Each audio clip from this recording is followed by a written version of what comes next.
lie is very bad, and your case is death, completely sentenced. Les origines de la dette remontent aux origines du colonialisme. Ceux qui nous ont prêté de l'argent, ce sont ceux-là qui nous ont colonisés. Ce sont les mêmes qui géraient nos États et nos économies. Ce sont les colonisateurs qui endettaient l'Afrique auprès des bailleurs de fonds, leurs frères et cousins. Nous étions étrangers à cette dette. Nous ne pouvons donc pas la payer. Quality, murder, terrorism and other subversive activities against either the state or the people. Igihugu cy'Ubugande kiramenyesha Ubufaransa ngo mu gihe kitarenze imyaka whatever legal action is necessary to expunge this dirty Rosa Kabuye bitaba ibyo tugatangira kuboyikota produits z'Abafaransa muri East Africa.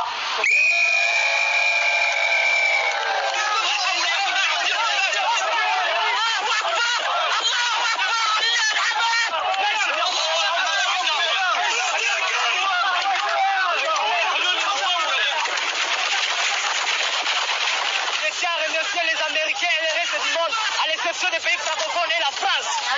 Nous ne voulons plus de bateaux Zaïre.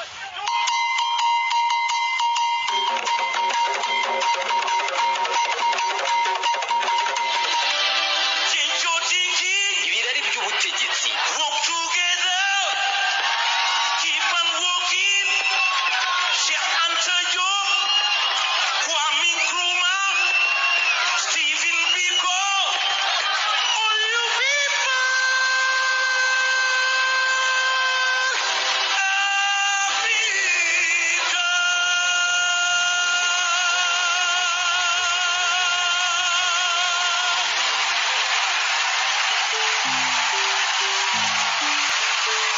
Ibirari by'ubutegetsi.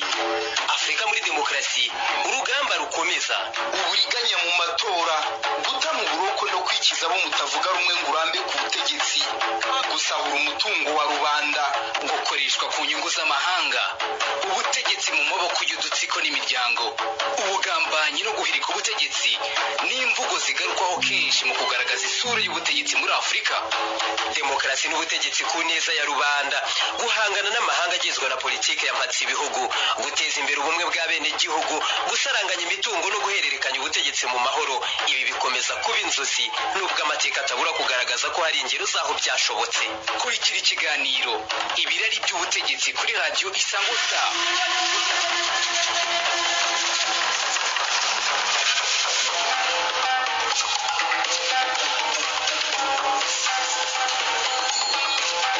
ni ibintu bitangaje kubona umuntu nka perezida uyobora igihugu bikarangira atsinzwe.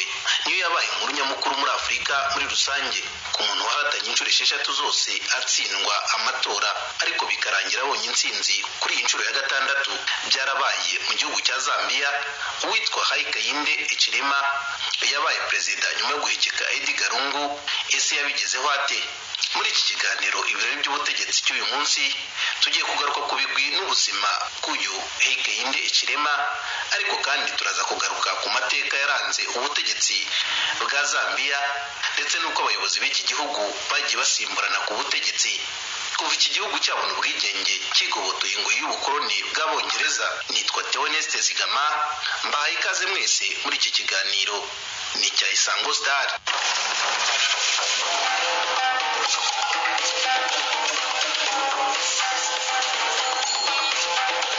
Ubusanzwe Zambia ni igihugu kidakora ku nyanja, gikikijwe n'ibihugu bya Repubulika Iharanira Demokarasi ya Kongo iherereye mu majyaruguru y'uburengerazuba bw'iki gihugu hari igihugu cya Tanzania. Mu burasirazuba bwa Zambia hari igihugu cya Malawi, mu gihe Mozambique hari igihugu gikikije Zambia mu majyepfo, ariko kandi iki gihugu gikikijwe n'ibihugu bya Botswana na Zimbabwe mu majyepfo. Ubwo kandi mu majyaruguru y'uburengerazuba tuhasanga igihugu cya Namibia, naho igihugu cya Angola kikaza mu burengerazuba bwa Zambia. Zambia ni igihugu gifite umurwa mukuru witwa Lusaka uherereye mu majyepfo yo hagati muri iki gihugu. Abaturage benshi b'iki gihugu batuye muri uyu murwa mukuru Lusaka kubera ko ari umujyi ukungahaye kurusha iyindi muri iki gihugu, ahabarizwa ubutunzi bw'amabuye y'agaciro. Zambia ni igihugu ubusanzwe kitari gituwe cyane kugeza mu kinyejana cya gatatu, ubwo abantu bazaga kuhatura mu gihe cy'ubukoloni bw'Abongereza maze bakacyita Rhodesia ya ruguru. Ku itariki 24 z'ukwa 10 1964 iki gihugu cyabonye ubwigenge maze kigobotora ingoyi y'abakoloni b'Abongereza. Ni igihugu cyahise kiyoborwa bwa mbere n'uwari minisitiri w'intebe Kenneth Kaunda wari mu ishyaka ryaharaniraga kwigenga kwa rubanda UNIP. Uyu yayoboye Zambia kuva mu mwaka w'1964 kugeza mu mwaka w'1991. Uyu perezida Kenneth Kaunda yagerageje gutsura umubano w'ibihugu biri mu karere Zambia iherereyemo ndetse no gushaka ubushuti kuri Leta Zunze Ubumwe za Amerika, ayisaba ubufasha mu guhosha amakimbirane n'umubano utari wifashe neza hagati ya Zambia n'abaturanyi bayo Zimbabwe, Angola na Namibia. Mu mwaka w'1972 kugeza mu 1991 iki gihugu cya Zambia cyari gifite ishyaka rimwe gusa ryari ku butegetsi UNIP, ryari rifite intego y'uko abanyazambiya bakunga ubumwe. Ni gahunda yari yarashyizweho na perezida Kaunda Kenneth mu mwaka w'1991. Nyuma y'aho amashyaka menshi atangiye kugwira muri iki gihugu, perezida Kenneth Kaunda yaje gutsindwa amatora na Frederick Chiluba maze habaho guhererekanya ubutegetsi mu mahoro. Mu mwaka w'1996 perezida wayoboraga Zambia Frederick Chiluba yaje kubona ibikorwa byo gushaka kumuhirika ku butegetsi bya bamwe mu barwanashyaka b'ishyaka UNIP ry'uwo yari yarasimbuye Kenneth Kaunda, maze Chiluba atanga itegeko ryo guta muri yombi bamwe mu barwanashyaka bashinjwaga ibi bikorwa. Ariko nyuma y'uko urukiko rw'ikirenga rwakoze iperereza maze rutegeka ko abafunzwe barekurwa kuko rwasanze ibyo baregwa nta shingiro bifite. Hashize umwaka, Chiluba yashyizeho itegeko nshinga ry'igihugu rigaragaza ko uzajya yemererwa kwiyamamaza kuba perezida ari ufite nibura umubyeyi umwe wavukiye muri Zambia. Ibi yabikoze kugira ngo yikize bwana Kaunda washakaga kongera kwisubiza ubutegetsi, dore ko uyu Kaunda Kenneth ababyeyi be bakomokaga mu gihugu cya Malawi mu gihe cya manda ebyiri zitongerwa nk'uko byari biri mu itegeko nshinga rya Zambia. Nyuma yo kurangiza manda, perezida Chiluba Frederick yahisemo umukandida Levi Mwanawasa kugira ngo abe ariwe umusimbura. Ni nako byagenze kuko mu mwaka wa 2001 Levi Mwanawasa yaje gutorerwa kuyobora Zambia, ariko batavuga rumwe n'ubutegetsi barabyanga, bavuga ko habayeho kwiba amajwi maze mu gihugu haduka imyigaragambyo n'imidugararo ikomeye. Gusa urukiko rw'ikirenga rwaje kubihosha maze rwemeza ko nta buriganya bwabaye muri aya matora. Byageze mu mwaka wa 2006 perezida Mwanawasa yongera gutorerwa kuyobora Zambia, gusa yaje kwitaba Imana mu mwaka wa 2008 aza gusimburwa na Rapia Banda. Mu mwaka wa 2011 muri iki gihugu hongeye kuba amatora ya perezida. Rapia Banda aza gutsindwa na Michael Sata wari mu ishyaka rya PF. Ntibyateye kabiri mu myaka 3 atoreye kuyobora iki gihugu. Perezida Sata yaje kugwa mu biro arapfa hari mu mwaka wa 2014, maze uwari visi perezida we bwana Guy Scott ahita amusimbura by'agateganyo. Ababaye perezida wa mbere w'umuzungu uyoboye igihugu cya Afurika, ni nyuma y'aho hahagaritswe irondaruhu ryayogoje igihugu cya Afurika y'Epfo. Gusa kuko ababyeyi ba Guy Scott batari baravukiye muri Zambia nk'uko itegeko nshinga rya Zambia ryateganyaga ko uyobora igihugu akwiye kuba afite nibura umubyeyi umwe wavukiye muri Zambia, Guy Scott yagombaga kuyobora inzibacyuho y'iminsi 90 gusa, ariko ntiyemererwe kwiyamamaza mu matora ya perezida ataha. Mu mwaka wakurikiyeho wa 2015 mu gihugu cya Zambia hateguwe amatora ya perezida, maze ishyaka PF Patriotic Front ryari rihagarariwe na Edgar Lungu ritsinda amatora, maze uyu Edgar Lungu atorerwa kuyobora Repubulika ya Zambia. Byageze mu mwaka wa 2020 maze Edgar Lungu ashaka guhindura itegeko nshinga kugira ngo yemererwe guhindura amategeko yose agenga amatora ndetse no gucunga ingengo y'imari y'igihugu cya Zambia. Gusa ntabwo byaje kumuhira kuko abagize inteko ishinga amategeko baje gutora itegeko bemeza ko ibyo Lungu ashaka bitakorwa. Nyuma yo kumva inshamake y'imitegekere y'iki gihugu cya Zambia kugera ku butegetsi bwa Edgar Lungu, noneho reka turebere hamwe uko yayoboye ahanganye na Hakainde Hichilema Batacha na Guwaka.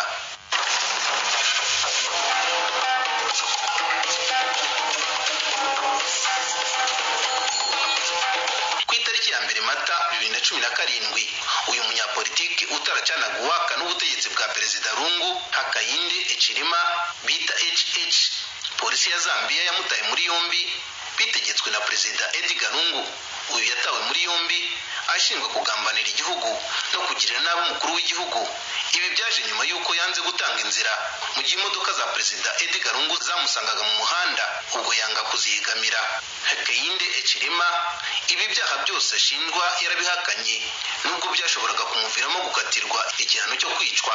Ubwo polisi yajyaga guta muri yombi uyu munyapolitike utararipfanaga, polisi yakoresheje imbaraga z'umurengera maze yinjira mu rugo rwa Hichilema ibanje gusenya inzu ye, ndetse byinshi mu bikoresho birangirika. Aba bapolisi bakigerayo binjiranye abakozi bo mu rugo b'uyu munyapolitike maze babanza kubakubita bikomeye, basahura amafaranga ndetse n'imyenda barayitwara, batibagiwe n'imikufi n'imidari y'agaciro kimwe n'imyenda y'imbere, mbese baramusahuye bikomeye. Hakainde Hichilema kandi bamusahuye inkweto, ibyuma by'umuziki yari afite iwe, ibiribwa byari mu gikoni n'uburiri bwe bwose barabusasura barabujyana.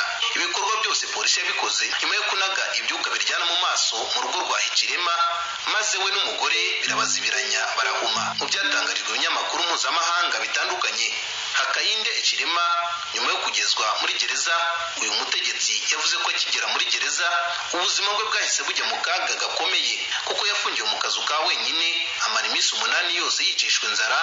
Hakiyongeraho n'uko yafungiwe ahantu hatagira urumuri ndetse nta n'uwemererwaga kumusura ngo arebe uko abayeho. Uyu mugabo yakorewe iyicarubozo rikomeye ku buryo byageze n'aho abacungagereza bamukubura urusenda ku bugabo, bamwibutsa ko ashinjwa gushaka kwica umukuru w'igihugu. Igihe cyarageze umugore we bashakanye Mutinda agiye kumugemurira, yirukanwa ataragera kuri gereza, bamushushubikana n'ifunguro yarazaniye umugabo we Hichilema. Si umugore wa Hichilema gusa wirukanwe akavuzwa amahirwe yo gusura umugabo we, kuko na perezida wayoboye bwa mbere iki gihugu cya Zambia Kenneth Kaunda yirukanwe n'abacungagereza mu gihe yari agiye gusura Hakainde Hichilema. Bidateye kabiri kandi uwitwa Mmusi Maimane, umuyobozi w'ishyaka Democratic Alliance muri Afurika y'Epfo, nawe yirukanwe shisha itabona ubwo yari yaje kwitabira urubanza rwa Hakainde Hichilema mu gihe yaburanaga, ndetse na telefone y'uyu muyobozi irangizwa bikomeye. Ni ibintu byarakaje Minisiteri y'Ububanyi n'Amahanga mu gihugu cya Afurika y'Epfo, maze ihita isaba ambasaderi wa Zambia muri iki gihugu gusobanura ibikorwa bibi byakozwe n'igihugu abereye umudipolomate muri Afurika y'Epfo. Hakainde Hichilema ni umunyazambiya w'umushoramari kandi akaba n'umunyapolitike ubu uyobora igihugu cya Zambia guhera ku itariki 24 z'ukwa munani 2021. Ese kuyobora Zambia yabigezeho ate? Reka nabyo tubivugeho.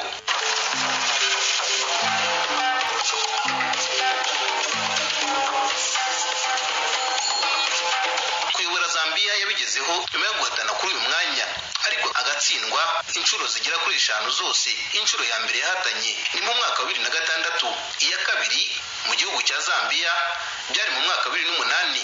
Nyuma y'imyaka 3 kandi muri 2011 igihugu cye cyongeye gutegura amatora ya perezida, maze uyu mushoramari wakuze ari umushumba arongera arahatana, nabwo amahirwe ntiyamusekera aratsindwa. Nk'umuntu wari ufite icyo ashaka, bwana Hakainde Hichilema ntabwo yigeze acika intege. Mu mwaka wa 2015 ubwo igihugu cye cyinjiraga mu matora ya perezida yongeye kwiyamamaza, maze nabwo ntiyatsinda, arakomeza arakukuza. Ibi ntibyateye kabiri. Mu mwaka wakurikiyeho wa 2016 nabwo yari yamamaje, maze nabwo amahirwe ye akomeza kuyoyoka. Gusa uyu mutegetsi utagira ipfana yongeye guhatana, maze mu kwezi kwa munani umwaka wa 2021 atorerwa kuba umukuru w'igihugu cya Zambia. Intebe iruta izindi muri iki gihugu ayihagurutsamo bwana Edgar Lungu bahanganye, kandi wari usanzwe uyobora iki gihugu amukubita inshuro birangira yegukanye uyu mwanya. Ni umwanya yagiye wabonye amajwi 59%. Ababaye perezida wa 7 muri iki gihugu cya Zambia.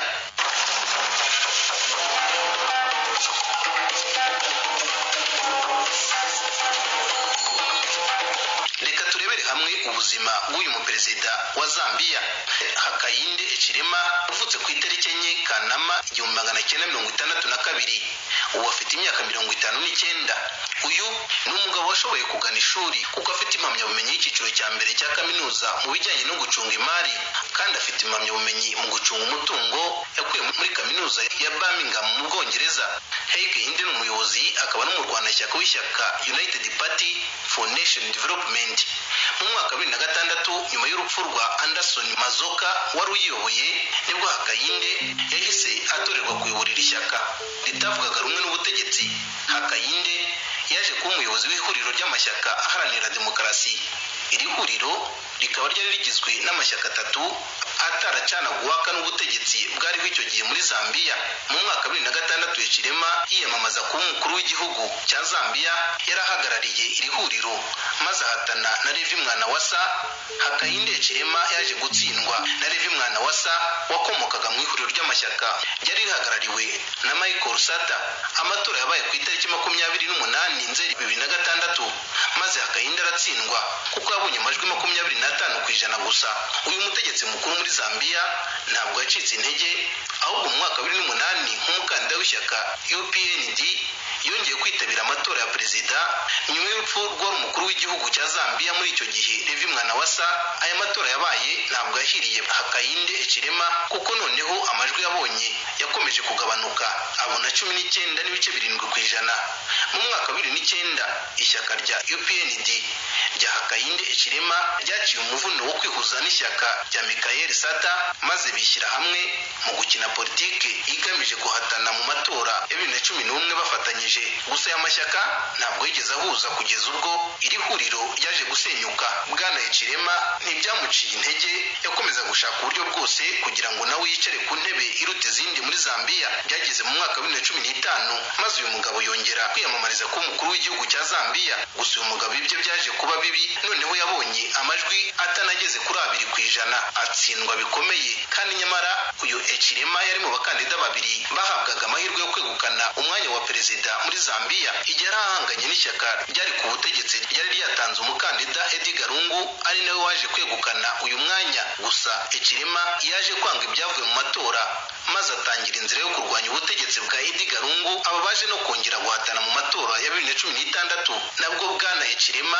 aza gutsindwa. Ni gute Bwana Hichilema yabaye perezida wa Zambia? Bwana Hakainde Hichilema yatorewe kuyobora igihugu cya Zambia nyuma yo guhatana inshuro 6. Yaje kubigiramo mu mwaka wa 2021 ku itariki 12 Kanama 2021. Ni inkuru yavuzwe cyane muri iki gihugu ndetse no muri Afurika muri rusange no ku isi. Yahigitse Bwana Lungu wari ku butegetsi abufite mu biganza. Mu rukerera rwo ku itariki 16 Kanama 2021 komisiyo y'amatora yahamije ko Hakainde Hichilema ari we watsindiye kuyobora Zambia. Uyu mugabo Hakainde Hichilema yatsinze mugenzi we bari bahanganye mu matora yo kuyobora Zambia, Bwana Edgar Lungu, amurushije amajwi arenga miliyoni. Ese yabigezeho ate? Ni muntu ki wigondeye ubutegetsi bwa Zambia agahigika Edgar Lungu wari ubufite mu biganza? Mu gihe cyo kwiyamamaza Hakainde Hichilema yakoresheje izina ryari afite nk'umutunzi yizeza abanyazambiya ko azabagezaho iterambere. Anabibutsa ko Zambia ikeneye kuyoborwa n'umushoramari w'umukire. Ibi uyu mutegetsi mukuru yakoraga atari ukubiyemeraho gusa, ahubwo agira ngo abumvishe uko ubukungu bwa Zambia buzatumbagira niba mutora, maze igihugu cya Zambia kikaba igihugu gikungahaye, dore ko iki gihugu cyiganjemo abashomeri benshi, bityo akabizeza ko bazabona akazi ku bwinshi. Uretse ibi kandi Hakainde Hichilema yakoreshaga amagambo yo kureshya urubyiruko ndetse n'abahinzi bagenzi be ko niba mutora azakomeza kubateza imbere mu buhinzi bwabo no kuzahura ubukungu bw'iki gihugu cya Zambia, aho yabizezaga ko iki gihugu nibamara kumutora azagifasha mu gutera imbere mu kubona umusaruro ukomoka ku buhinzi no kubuteza imbere mu karere Zambia iherereyemo. Ibi nyuma yo kubivuga yahise ahundagazwaho amajwi menshi n'urubyiruko. Iyi ikaba imwe mu nkingi za mwamba zamufashije kugera ku ntsinzi, dore ko barenga miliyoni 7 z'abanyazambiya umubare wose wabiyandikishije ko bazatora bari bafite imyaka iri munsi ya 35, kandi muri aba umwe muri 5 yari umushomeri nk'uko ibipimo byabigaragazaga. Ikindi cyatumaga abanyazambiya bagira inyota yo kuyoborwa n'uyu muherwe Hakainde Hichilema nuko ishyaka ryari riri ku butegetsi rya Edgar Lungu ryagiye ku butegetsi rigezeza abaturage ko rigiye kugabanya imisoro, bityo umuturage w'iki gihugu agakirigita ifaranga ku bwinshi, byose bikurikiwe no guhanga imirimo ku bashomeri bari biganje muri iki gihugu. Gusa ariko barategereje baraheba. Icyizere rero n'ahandi cyari gishingiye usibye kuri uyu Hakainde Hichilema bafataga nk'umucunguzi w'abanyazambiya. Kana Hakainde Hichilema mu kwigarurira urubyiruko kandi yakoresheje imbuga nkoranyambaga yakunze gukoresha imbuga nkoranyambaga nk'urwa Facebook ndetse na Twitter, akabikora mu rwego rwo kwigarurira urubyiruko ngo bamutore. Gusa kuri iyi nshuro yashyizemo imbaraga zikomeye zose kugira ngo abashe kubona abayoboke benshi. Mu mwaka ushize wa 2020 Bwana Hakainde Hichilema yigeze gushyira amashusho ku mbuga nkoranyambaga abaza abantu niba we Hakainde Hichilema ushobora gushyira amafaranga mu bikorwa by'ubucuruzi, agura inka zitanga umukamo utubutse n'ibindi bikorwa by'ubucuruzi, mu gihe hari undi witwa Edgar Lungu w'umunyamategeko wafashe amafaranga akayashora mu tubyiniro. Yabazaga abantu muri aba babiri uwakoze neza. Bwana Hakainde Hichilema yagombaga kugira icyo avuga kuri iyi video. Kuri izi mbuga nkoranyambaga zari zishyushye cyane mu bikorwa bya politike, by'umwihariko Hakainde Hichilema yagiye agirana ibiganiro n'abamukurikira kuri Twitter kugira ngo azabone amajwi mu gihe cy'amatora. Uyu perezida Hakainde yigeze kujya ajya no mu mikino yamuhuzaga na bamwe mu bafana b'amakipe akomeye mu Bwongereza arimo Manchester United na Arsenal, byose ari ukugira ngo yigarurire urubyiruko maze bamwiyumvemo. Uyu kandi Hakainde yagaragaye ashimira abakinnyi b'Abanyazambiya bajyaga gukina ku mugabane w'Uburayi. Yagaragaye ashimira Patson Daka nyuma yo kujya gukina mu ikipe ya Leicester City. Ku rundi ruhande, Bwana Edgar Lungu nawe yagerageje gukoresha ubwo buryo bwa Hakainde Hichilema, ariko benshi bakamukwena bavuga ko akoresha igitugu. Hakainde Hichilema mu gukomeza kwigarurira abayoboke bazamutora biganjemo urubyiruko yagerageje gukoresha imvugo zigezweho izizwi nka slang, nka beri ashaka kuvuga papa. Iyi ikaba imvugo yakoreshwaga n'urubyiruko cyane mu tubari n'ahandi hahurira abantu benshi, cyane ko na nyuma yo gutsinda amatora abari bamushagaye bagendaga babyina intsinzi bamwita beri bashaka kuvuga bati papa. Bwana Hichilema yagaragaje kwihangana gukomeye, dore ko yahatanye inshuro 6 zose, 5 zose aratsindwa ariko ntiyacika intege. Ni umugabo kandi wafunzwe inshuro 15 zose kuva yakwinjira mu bikorwa bya politike. Nibutse ko Hakainde Hichilema mu mwaka wa 2016 yatawe muri yombi akurikiranyweho kugambanira igihugu, amaramo amezi 4, ariko ibyaha byose yarabihakanaga, ahubwo akavuga ko ari ugushaka kumucecekesha nk'umwe mu bari bakomeje kutavuga rumwe n'ubutegetsi. Nyamara nyuma yo gutsinda amatora yabwiye perezida Edgar Lungu ko akwiye gukora atamwishisha kandi ko inabi atazayimwitura. Umva ikiganiro agiranye n'itangazamakuru bamubaza niba nawe azafunga Edgar Lungu. Yeah. First, it's not a job of a president like ourselves and our team. Yego, icyambere kuba perezida ntabwo ari umwanya wanjye ubwanjye cyangwa wo mu ishyaka ryanjye gusa, ahubwo ni ubutegetsi bwa Zambia yunze ubumwe. Icyo nicyo dushaka kugenderaho mu 2021. Ubumwe bw'Abanyazambiya, ubumwe bushingiye ku nyungu z'abaturage, ntabwo ari uguhangana n'ishyaka rya PF cyangwa se abandi batandukanye. Rwose ibyo bisobanuke. Aka ntabwo ari akazi k'agatsiko ko kwirira igihugu, ahubwo ni ukujya ku butegetsi kugira ngo twumve abaturage. Ibi tuzabikora ntawe turobanura. Ni ukureba umwanya uwo ari wo wose mu buyobozi maze tukiha intego yo guhuza abaturage. Nahoze mbona hari uyamamaza avuga ko ngo tuzatsinda Hakainde Hichilema wo mu gace ka Watukaka. Oya, Hakainde Hichilema ntabwo ari umuturage wa Watukaka. Hakainde ntabwo ari nkawe n'abambari bawe mwafungaga abantu b'inzirakarengane. Hari abafunzwe inshuro 5 bakorewe iyicarubozo bafungirwa ahantu habi cyane. Ubuyobozi n'Imana yabumpaye ishaka kunyereka ko hari ibintu bibi birimo gukorwa, kandi byose tuzabihindura nitumara kwinjira mu kazi. Akazi kacu ni ukuzahura ubukungu, guhanga imirimo, gushakira ibyo kurya abashonje, gushakira akazi abashomeri by'umwihariko biganjemo urubyiruko, kandi tuzashaka akazi keza atari ka kandi kabatesha agaciro. Twebwe ntabwo tugiye ku buyobozi kugira ngo dufunge Bwana Lungu kugira ngo bigende bitese. Oya, ndabizi ubu ngubu harafite ubwoba bwinshi kubera ibyo yankoreye. Ndifuza ko yumva ubu butumwa. Hakainde Hichilema ntabwo ari nkawe, ntashobora gutekereza nk'uko utekereza.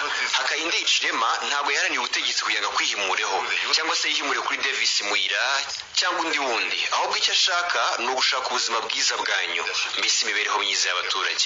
ibyo biratandukanye rero. Akayinde Hichilema yaje guteza bose imbere, ntabwo ari gukandamiza wowe kuko n'ibintu dutekereza biratandukanye cyane. Ngira ngo murabizi Lungu yayoboye nabi Zambia aho yashakaga ibintu bidafite ishingiro ndetse akanateza umutekano muke, yarangiza akabyitirira abandi bantu.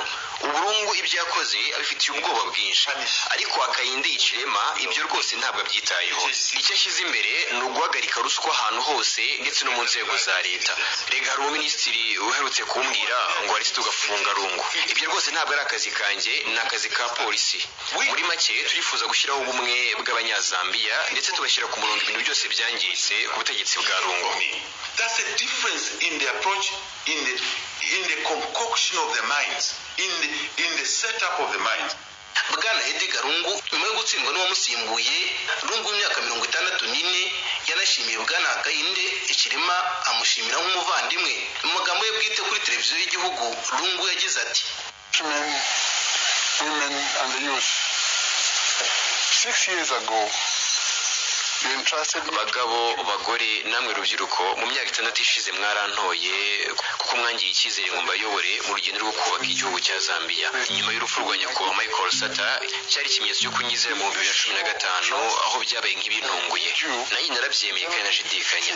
Mu 2016 mwongeye kungira icyizere ntorerwa kuyobora indi manda y'imyaka 5. Nabonye ubufatanye bwanyu butagereranywa kandi ndifuza kubashimira mwe baturage ba Zambia. Sinzigera ntesha agaciro buri muturage wese wangiriye icyizere ndetse dufatanyije twamaze imyaka myinshi. Murabizi twagiye duhura n'imbogamizi nyinshi mu rugendo, ariko icyo nishima cyane kurushaho ni ubufatanye mwanyeretse muri biriya bihe byari bigoye. Bagabo bagore namwe rubyiruko, tuvuye amatora yabaye tariki 12 Kanama 2021 ndetse n'akanama gashinzwe amatora ya Zambia katangaje amajwi ya nyuma y'ibyavuye amatora. Rwose ndemeye ibyavuye muri aya matora ndetse n'ibizakurikiraho byose mu mahoro bizakorwa n'ubuyobozi bw'inzibacyuho. Ikindi kandi ndongera gushimira umuvandimwe perezida watowe Bwana Akayinde Hichilema kuba yaratorewe kuba perezida wa 7 wa Zambia. Nyuma yo kugera ku butegetsi, Bwana Hichilema yavuze ko nta mwanya afite wo kubyina intsinzi, ahubwo ko icyo ashyize imbere ari akazi kamutegereje mu biro, dore ko wavuga ko igihugu cyazahajwe n'ibibazo bikomeye byiganjemo abantu benshi badafite akazi, ubuzima buhenze n'imibereho mibi yugarije abaturage.